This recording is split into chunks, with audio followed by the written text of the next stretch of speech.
In this video, we'll walk you through the process of setting up your web hosting account using your new idtprof, although some of you may already have one. This is how you would set it up using Dreamweaver.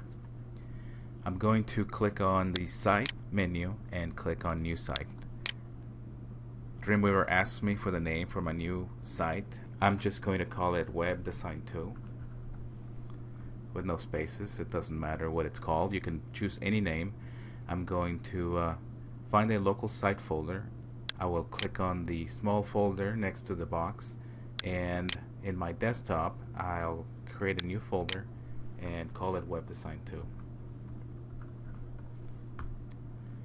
I'll select the folder, and now my site name information and my local site folder information are set. I'll go on to the servers link next.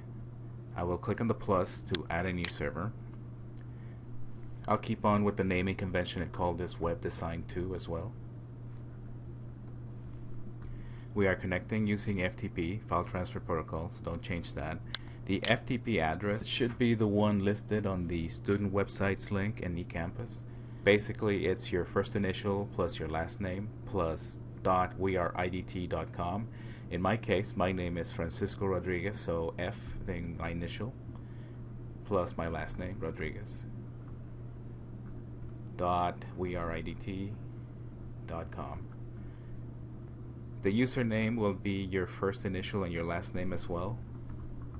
So I'm typing F Rodriguez.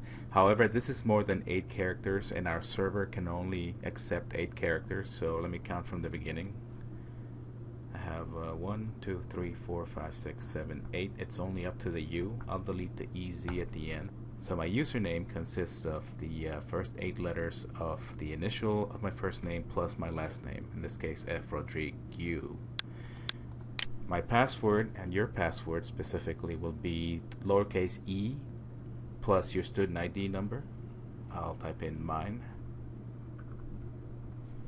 and then I'll click on test.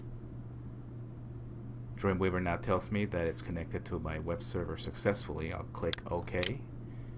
I'm going to set the root directory, and this is the same for all accounts, /public_HTML/.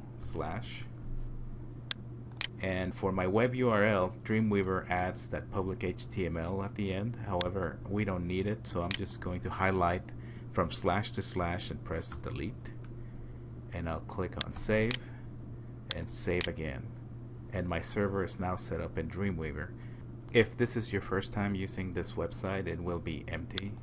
For example, if I go and visit mine currently, frodriguez.weirdit.com, I'll get a blank index. Index of root is blank. It's only got the CGBIN folder.